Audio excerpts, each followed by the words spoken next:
Released in 2008, Fallout 3 was a massive W for Bethesda, revitalizing a beloved but dormant RPG franchise from the 1990s and bringing it to a new generation of gamers. Fallout 3 went on to win numerous Game of the Year awards and solidified Bethesda's position as one of the top RPG developers of the generation. But is it still worth playing today? After slogging through Starfield for over 100 hours, I needed a bit of a palate cleanse. So I figured, why not check out one of Bethesda's older titles to see if it had the same magic that I remembered from my initial playthrough. And rather than replay Skyrim or Oblivion for the 50th time, I decided to reinstall Fallout 3 since I haven't played it in at least 4 years. In this video, we're going to take a look at Fallout 3, 15 years after its release, and see how well it holds up today. So buckle up, grab some iced coffee, and let's take a journey to the capital wasteland. What happens when you steal a Nuka-Cola in Fallout 3? Thank you so much for helping us out with those raiders. I thought we were all gonna die. Hey, no problem, man. You mind if I take something out of your fridge real quick? I'm so parched from taking on all of these raiders. Bang, bang, bang, bang, bang, bang, bang, bang, bang. Before I booted up the game, I decided to lay out some goals for my playthrough.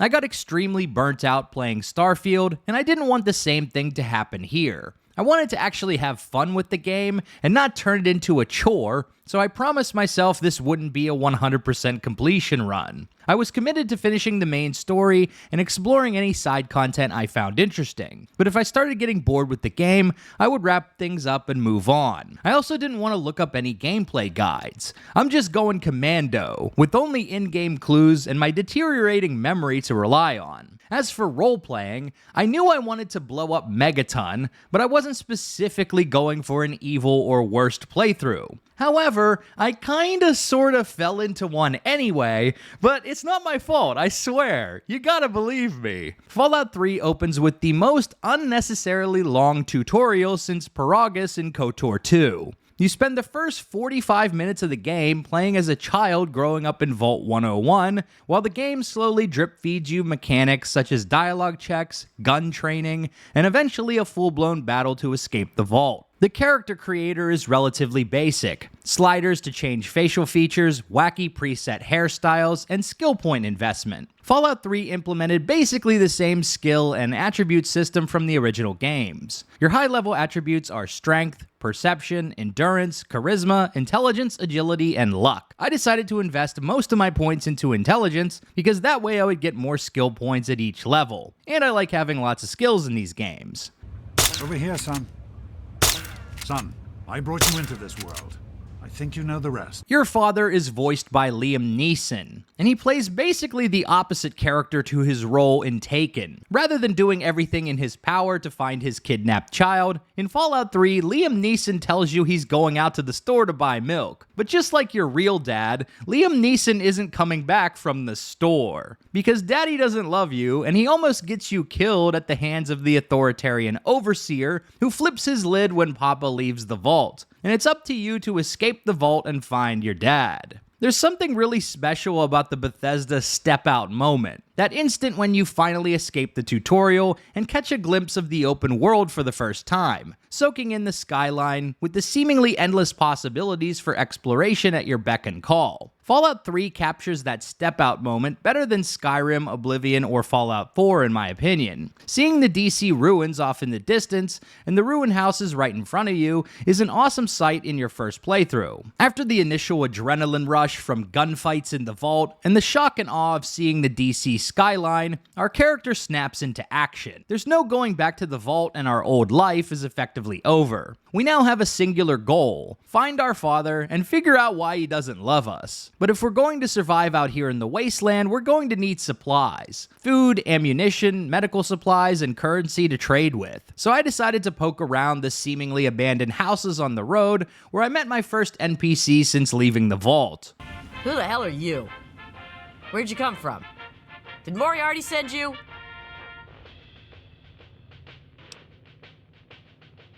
That lying bastard. Roped you into finding me too, huh? Well, you're not getting a damn thing from me. You hear me? Not a damn thing.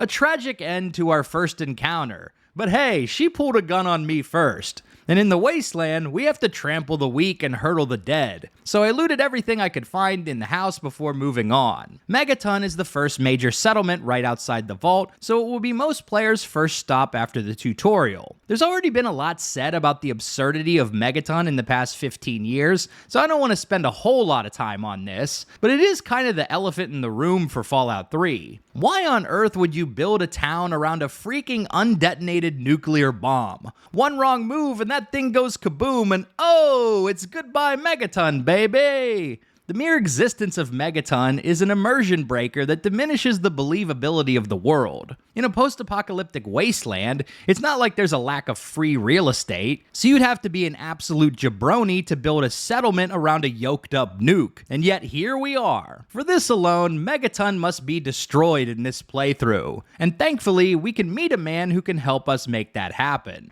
My. Just when I had all but given up hope. My dear boy, I'm very happy to make your acquaintance. I am Mr. Burke. And you, well, you are not a resident of this putrescent cesspool. That makes you a rather valuable individual. I represent certain interests, and those interests view this town, this Megaton, as a blight on a burgeoning urban landscape. You have no connections here, no interest in this cesspool's affairs or fate. You could assist us in erasing this little accident off the map. The undetonated atomic bomb for which this town is named is still very much alive. All it needs is a little motivation. This quest is hilariously and cartoonishly evil. You'd have to be a complete psychopath to take this guy up on the deal. I mean, what reasonable person would take a job like this? There's no amount of money or rewards that can wipe out the guilt of taking so many lives.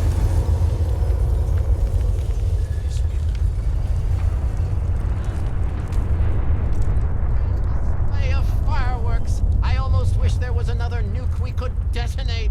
You don't see that very often. Wiping out Megaton sets you up with an awesome suite in Tenpenny Tower. It's the closest thing to luxury we can experience in 2277, so we'll use this as our primary base of operations to store our ill-gotten gains, make more caps, and eventually track down Liam Neeson. Before turning Megaton into radioactive rubble, I did swipe some info about Pops from a terminal, picked up a couple of side quests, and turned my character into a man. Well, for you, a room and some company will run you 120 caps, up front. Right at the top of the stairs, honey. The room with the big bed. My most hilarious encounter from the early game happened in the town of Arafu. This tiny settlement situated on a collapsed highway is plagued with raider attacks, so the self-appointed mayor asked for our help in checking up on the citizens and dealing with this shady gang. And this is where Bethesda's hilarious crime mechanics bit me in the ass. After checking up on all the residents, I decided to help myself to an ice-cold Nuka-Cola from this lady's fridge. And this action immediately turned the entire town hostile, causing me to fail the quest. Hey!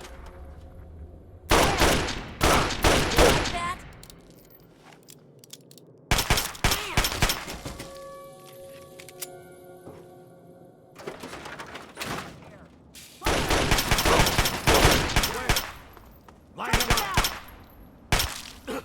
It was at this point I realized that Fallout 3 only has one autosave slot, and every time you enter or exit a building, the game autosaves. So the moment I left that woman's house, I could no longer return to a previous autosave before the infamous Nuka-Cola incident, and my last manual or quick save was over an hour earlier. So rip Arafu, we hardly knew ye. One of my biggest criticisms of recent Bethesda RPGs is their abuse of the protected NPCs mechanic. This makes certain characters completely immortal, which can be extremely immersion breaking if you get into a violent confrontation with one of these NPCs. Thankfully, Fallout 3 doesn't suffer from this problem, at least not to the same degree. Most NPCs in this game can die, even quest significant characters. There are a few exceptions, such as your father, some of the vendors, and certain main quest NPCs, but Bethesda wasn't in the habit of making every single named character invincible like they did in Starfield. Another thing I liked about Fallout 3 is that many of your choices actually matter.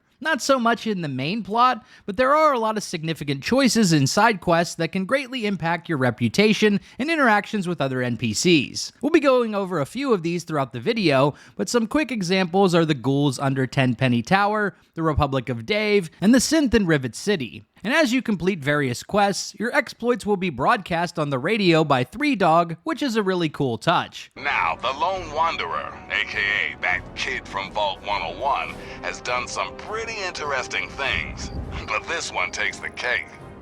My contacts report that he recently went on a highly dangerous excursion to recover, drumroll please, a violin. Now here's where the story gets sketchy, in true Capital Wasteland style. The kid then delivered the violin to some old lady, who shortly thereafter was found stone cold dead and violinless. Should we suspect foul play? Damn straight. And you're suspect numero uno, Vault asshole. Hey man, I heard all that shit you've been talking on the radio. Come here, 3Dog. Oh shit, is he dead? The combat in Fallout 3 feels clunky and outdated, yet oddly fun and satisfying, at least at the beginning. The bullet sound effects are really thin, but I kinda like that, at least with automatic weapons.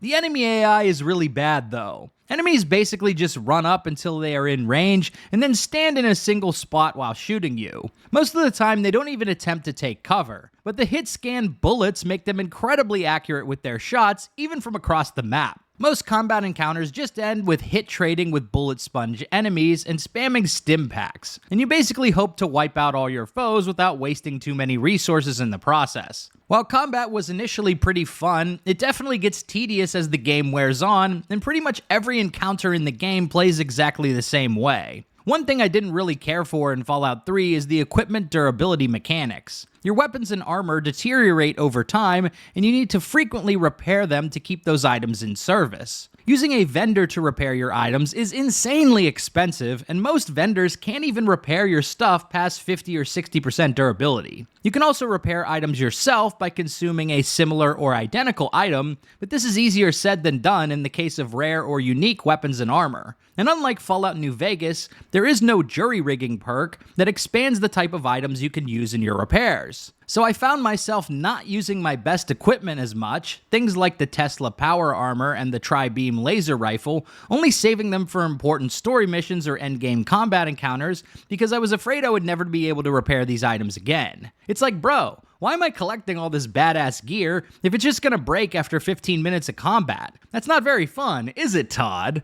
I'm glad that Bethesda phased out this mechanic in Fallout 4 because it doesn't really add any value to the game. So let's talk about the main story for a minute. The main story in Fallout 3 is pretty bad. Your character's primary motivation is to find your father after he abandons you in the vault. But about halfway through the game, you do find him. And then you get roped into a project to purify all the water in the Chesapeake Bay alongside a whiny group of scientists. Okay, why am I supposed to care about this again? My father abandons me, and I'm supposed to all of a sudden risk my life to carry out his dreams, which he never even told me about until a couple of days ago. Hey, no thanks. I got a pot and I know how to boil water. I'm not wading through hordes of super mutants and annoying children for Liam Neeson's pipe dreams. Sorry, Dad. Also, the Enclave are so incredibly poorly written. We're not even really shown why they're the villains. Yes, they kill people and will attack you on sight out on the wasteland, but what are their goals even? We know they want to take over Project Purity and they're willing to do so by force, but what else other than that? What makes them any better or worse than the Brotherhood of Steel? I have a vague sense that they were the villains in Fallout 2, but I've never played Fallout 2. So whatever lore or background sets them up as baddies is completely lost on me,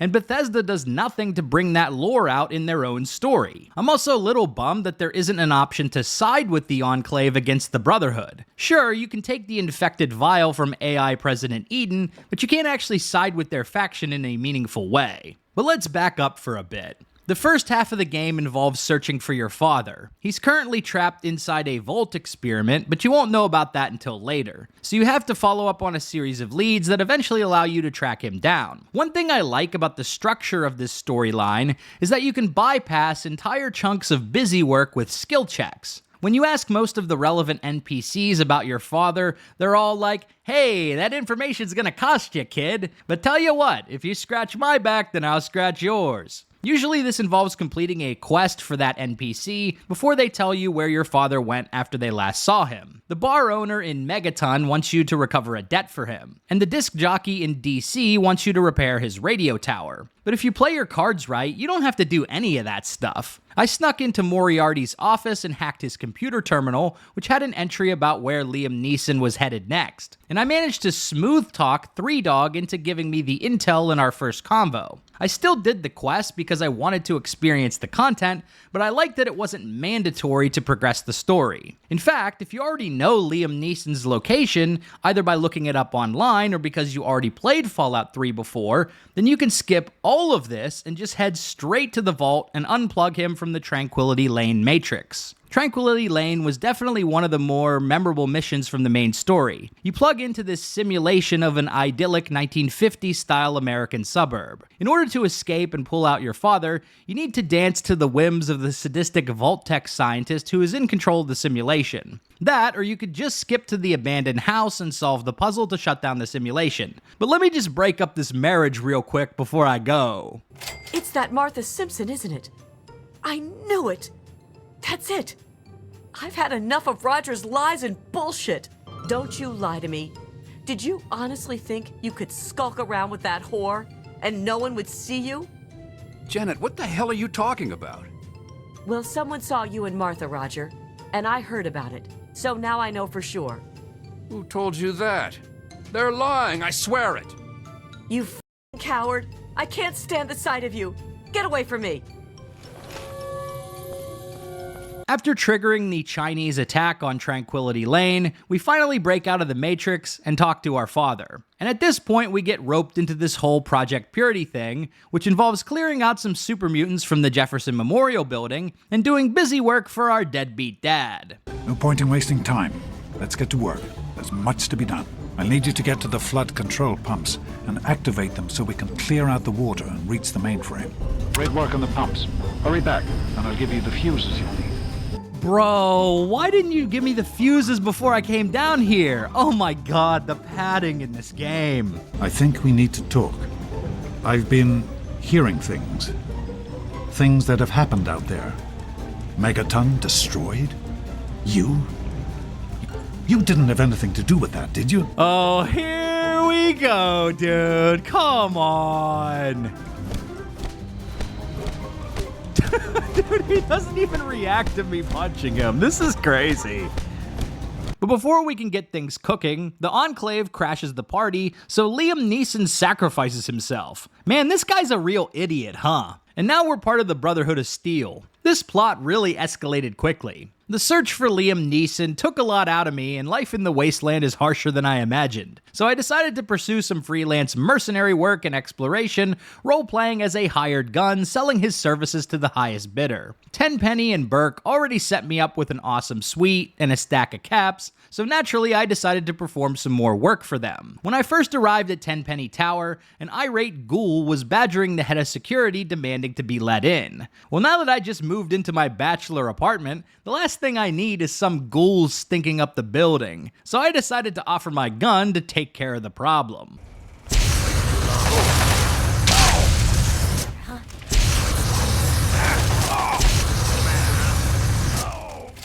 This is as good a time as any to talk about the karma system in Fallout 3. Karma effectively serves as the morality system in the game. If you help people, then you gain good guy points. But if you steal or kill, then you gain bad boy points. Karma affects your ability to recruit certain companions. It also unlocks new dialogue options, and at the extreme end of the spectrum, you'll unlock a special bounty system. Unfortunately for me, as an evil karma character, my options for companions were woefully limited. Most of the characters I ran across refused to join my crew. Whoa, hey, that's cool and all, but you're just a little too intense, you know? I mean, Butch is down for action, but you're a psycho. I appreciate the offer, but I must decline. Goodbye, my friend. Perhaps I will join you in the future if your goals are virtuous enough to draw me away. Now, when I started this playthrough, I wasn't specifically angling for an evil or bad karma character. I just wanted to blow up Megaton. But between detonating the nuke, wiping out the ghouls below Tenpenny Tower, stealing everything that wasn't bolted down, and the Nuka-Cola incident in Arafu, I had racked up enough negative karma that bounty hunters started attacking me. Well now, if it isn't the little villain from the vault, we've been looking for you. Someone's put quite a price on your head. What? You think you can walk around the wasteland doing the evil that you do, and there isn't going to be someone who takes notice? And now it's time for you to die. Ha! I love it when they go down fighting.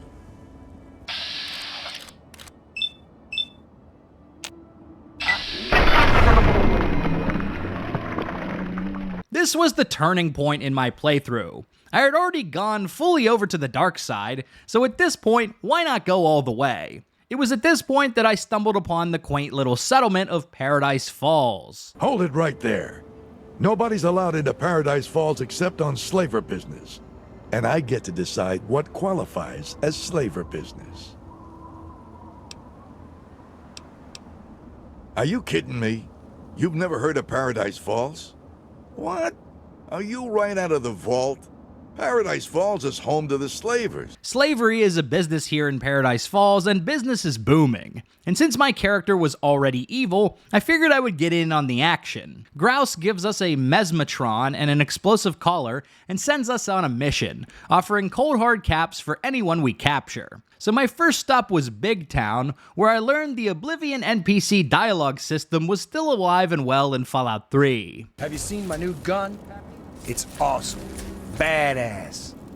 Do you know how to use it? Bye.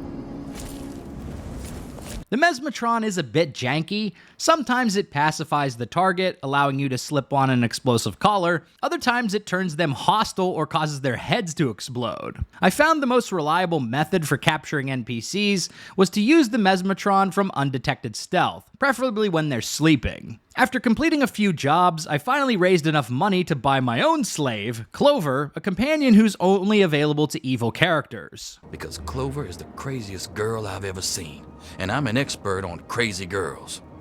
Crazy in a fight, crazy in the sack, crazy every which way but loose, but most of all she's crazy in love with whoever's holding her leash. And for the low cost of 1,000 caps, Miss Clover could be crazy for you. You don't know the half of it, friend. My name's Clover. I hear you're the new man in my life. You're looking for a bodyguard, and I'm looking for a body. Sounds like we're going to have some fun times, lover. Companions in Fallout 3 have permadeath, so you gotta be real careful when taking them out on missions. I recommend giving them the best armor you can, and ideally having them attack from range. One annoying thing is that you can't directly manage their equipment. They will prioritize using the best weapon available, assuming they have ammo, but they can be a real drain on resources. But it's usually worth it to have an extra character to help carry loot, though. There are a few more side quests I'd like to note before we wrap up the main story. In the northeastern part of the map, you'll stumble upon a little settlement called the Republic of Dave, run by a huge narcissist named, well, Dave. The Republic of Dave is currently holding its election, and we can rig the results to get Dave replaced by stealing votes out of the ballot box right before he counts them. Just some good old-fashioned mafia shit. After counting the votes, the president is... Rosie! Rosie can't be president. No. This is unfair. This can't be. Fine, I'm leaving. See how you people do without me. Enjoy your new president. Hilariously, the dude runs off to a Deathclaw-infested town called Old Oni to form a new Republic of Dave. You could pretty much predict how that turns out. In Rivet City, you can pick up a quest called Replicated Man, which foreshadows some of the events of Fallout 4. A man from the Commonwealth Institute is tracking down a synthetic man who escaped and made its way to Rivet City. There are a bunch of different ways this quest can play out. You can convince the Institute dude that the synth is dead, you can help him recapture the synth, or you can show the synth evidence of its own mind wipe and true identity, in which case he will go and confront Zimmer. I found your damn android. He's standing right in front of you, but he's not going anywhere. I'm sorry, I don't follow. Not as sorry as you'll be in a moment. Goodbye, Mr. Zimmer. I hope you've enjoyed your stay at Rivet City.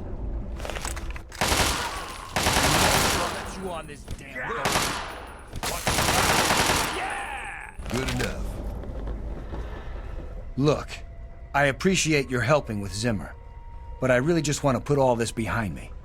So I'm going to pretend none of that happened. My favorite quest was Trouble on the Home Front, where you return to Vault 101 and resolve the leadership crisis there. The Overseer has basically gone full-on schizo, barricading up the whole place and killing anyone who tries to leave the vault. Initially, I went along with Amira's plan and managed to convince her father to step down as Overseer and peacefully transfer power to his daughter. In this case, Amira says thanks and kicks you out of the vault, which is basically a callback to the ending of Fallout 1. But this finale didn't feel right for my character, so I decided to reload a save and go along with Butch's plan of sabotaging the vault. I heard old Stanley complaining a lot of the stuff down in the reactor got fried pretty bad.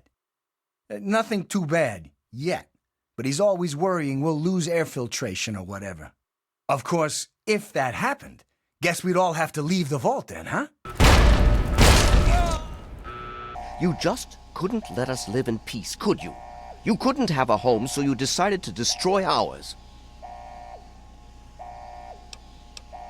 Even they aren't foolish enough to destroy their homes just to prove a point.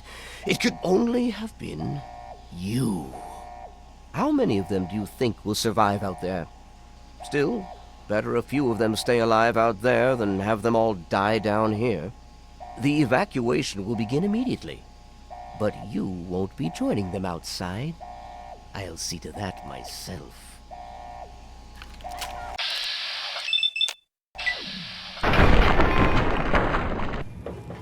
Oh, thank goodness you're here. I told everyone to wait here for you, that you'd know what to do, but they didn't listen to me. With everything they'd been through, they just panicked, but I knew you'd come back. I knew you'd know what was happening. You do, don't you? You're lying! He may be crazy, but he'd never try to destroy the vault like this. Only an outsider would do something like that. Someone like you! I deal with you myself, except these people are going to need someone to watch out for them out there. As for you, you can stay down here and die for all I care. If you ever talk to me again out there, I'll kill you. Well, it looks like my work here is done. I know there are more side quests that I missed out on, like the ones involving the Mechanist, the Gary Vault, and a few more, but at this point I was starting to lose interest in Fallout 3. Let's speedrun the end of this game. Little Lamplight is a town full of pain-in-the-ass children. Thankfully, I was able to talk my way through this section without spending a lot of time here. After clearing out a vault full of super mutants and freeing a reasonably intelligent green man, I secured the Gek, only to get ganked in a cutscene by the Enclave. After waking up in their base, I discovered that the president of the Enclave is an AI supercomputer, and it asks me to dump a virus into the Project Purity water filter. The virus will wipe out any mutated life forms such as ghouls, super mutants, etc., which sounds like something my character would go along with. Then you have to fight your way out of the Enclave base with the Gek and return to the Brotherhood HQ to launch your final assault on the Enclave. The final mission is pretty underwhelming from a gameplay perspective. Visually, it's interesting to watch the Liberty Prime robot blow everything up, but the mission is basically just walking down a stretch of highway, killing like half a dozen dudes in power armor before confronting the final boss, which is literally just a guy with a laser pistol. You again. I can't say I'm surprised. This loser seem hell-bent on destroying everything our government has worked to achieve. There's nothing to stop me from killing you this time. Let's end this. You're in over your head, I'm afraid. But this is the path you choose for yourself. Tell your father I said hello.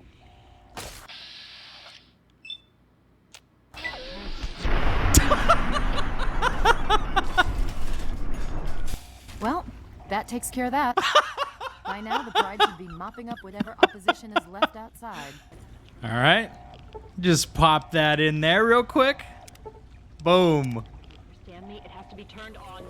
Fallout 3 got a lot of shit for its ending at release because the game basically forced you to sacrifice yourself to start up the purifier. Even if you had the super mutant companion in your party who was literally immune to radiation, he would refuse to help you out, saying that it was your destiny to die today. I'm sorry, my companion, but no. We all have our own destinies, and yours culminates here. I would not rob you of that. Bethesda eventually patched the ending so that your character didn't have to be the one to make the ultimate sacrifice. I didn't have Fox in my party, so that role fell to Sarah. So, what should we do? Draw straws? No way, you do it. So that's how it is? So much for chivalry. Fine, I'll do it. But I need the code. Okay, I got it. I guess if this doesn't work, we're screwed anyway, right? Good luck! Good luck? That's it? Fine, thanks.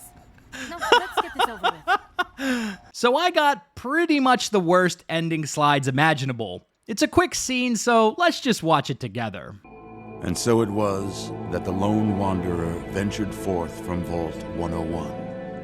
Intent on discovering the fate of a father who had once sacrificed the future of humanity for that of his only child. The capital wasteland proved a cruel, inhospitable place, and the lone wanderer ultimately surrendered to the vices that had claimed so many others.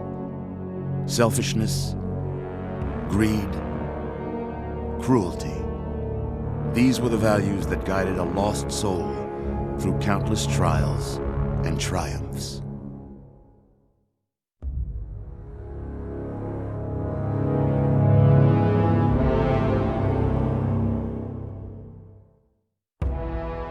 It was not until the end of this long road that the lone wanderer was faced with that greatest of virtues, sacrifice. But the child refused to follow the father's selfless example, instead allowing a true hero to venture into the irradiated control chamber of Project Purity and sacrifice her own life for the greater good of mankind. Sadly, when selected by the sinister president to be his instrument of annihilation, the Wanderer agreed. Humanity would be preserved, but only in its purest form. The waters of life flowed at last, but the virus contained within soon eradicated all those deemed unworthy of salvation.